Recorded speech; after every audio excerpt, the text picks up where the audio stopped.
कबीर साहब ने मुसलमान लोगों के लिए कहे हुए दोहे जो आपको सुनना जरूरी है। वीडियो को स्किप ना करें और पूरा देखें। गरीब हम ही अलग अल्लाह हैं, कुतुब गोस और पीर। गरीबदास खालिक धनी हमरा नाम कबीर। भावार्थ कबीर परमात्मा ने बताया कि मैं अल्लाह हूँ, मैं खालिक संसार का मालिक धनी हूँ, मैं कबीर सर्वव्यापक हूँ। अनंत ब्रह्मांडों की रचना मैंने ही की है। हिंदू कहूँ तो हूँ नहीं, मुसलमान भी नहीं, गैरी दोनों बीच में खेलूं दोनों माही।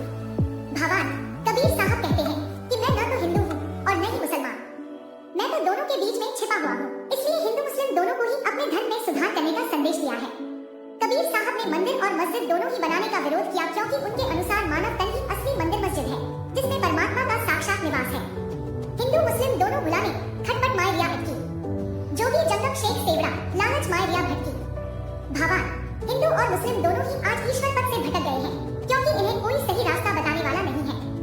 पंडित मौलवी योगी और फकीर सब सांसारिक मोहमाया और धन के लालच में फंसे हुए हैं। वास्तविक ईश्वर पद का ज्ञान जब उन्हें खुद ही नहीं है तो वो आम लोगों को क्या कराएंगे। उधर बीच कहाँ था कलमा, कहाँ सुन्नत एक ताना, बाप तुर्क माँ हिंदवानी सो क्यों कर मुसलमाना। अर्थ परमात्मा कबीर साहिब कहते हैं कि माँ के पेट में कलमा कहाँ था, जब आप माँ के पेट से आए तो आपकी सुन्नत भी नहीं थी, अर्थात बाद में सब क्रियाएं कर दी गई। आप जी ने पुरुष की तो सुन्नत कर उसे तो मुसलमान बना दिया, परंतु माँ तो जैसी थी वैसी ही रही, अर्थात हिंदू ही रही।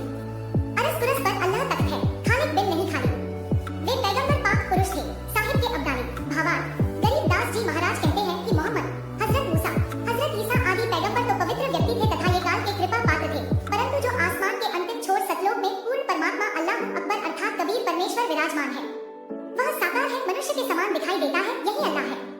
हिंदू कहे मोही राम प्यारा, तुर्क कहे रहमाना, आपस में दो लड़ी हुए मरम न को जाना।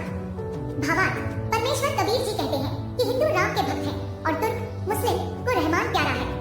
इसी बात पर दोनों लड़ कर मौत के मुंह में जा पहुंचे, तब भी दोनों में से कोई सच को न जान पाया। कलमा रोजा बंग नमाज कब नबी मोहम्मद की नया, कब मोहम्मद ने मुर्गी मारी, कब गले कब दीन है। भावार्थ परमात्मा कबीर कह रहे हैं कि कब मोहम्मद जी ने कलमा रोजा बंग पढ़ा और कब मोहम्मद जी ने मुर्गी मारी। जब नबी मोहम्मद जी ने कभी भी ऐसा जुल्म करने की सलाह नहीं दी, फिर क्यों तुम निर्दोष जीवों की हत्या कर रहे हो। गला काटे कलमा भरे क्या कहे हलाल, साहिब लेखा मांग से तब होसी कौन हवार। भावार्थ जो लोग बेजुबान जानवरों का गला काट कर कहते हैं कि हलाल क्या है, पर कभी यह नहीं सोचते कि जब वह साहिब अल्लाहू अकबर मृत्यु के बाद लेखा जोखा करेगा तब वहाँ क्या कहेंगे। जो घर काटे और काम अपना रहे कटा, साईं के दरबार में बदला कहीं न जा।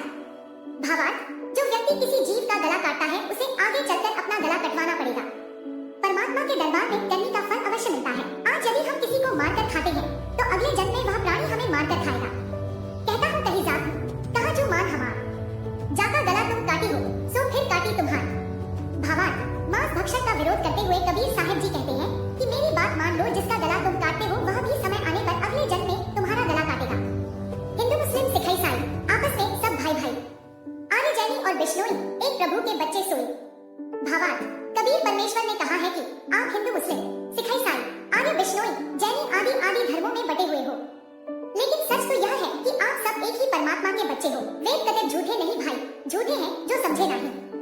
भावार्थ है कि चारों वेद चारों कतई यानी कुरान शरीफ गलत नहीं है, परंतु जो उनको नहीं समझ सके वे नादान है। कबीर सोई पीर है जो जाने पर पीर, जो पर पीर ना जाने सो काफिर बेपीर। भावार्थ कबीर जी ने कहा था कि सच्चा संत वही है जो सहानुभूति रखने वाला और दूसरों का दर्द समझने वाला हो। जो दूसरों का दर्द नहीं समझता वह पीर यानी संत नहीं हो सकता, वह तो काफिर है। काजी बैठा कुरान बांचे जमीन बो रहो करकट की, हर दम साहिब नहीं पहचाना पकड़ा मुर्गी लेपट की। भावार्थ कबीर साहब कहते हैं कि मौलवी और काजी कुरान पढ़ते हैं लेकिन उस पर पूरी तरह से अमल नहीं करते हैं, या यूं कह लीजिए कि उसके अनुसार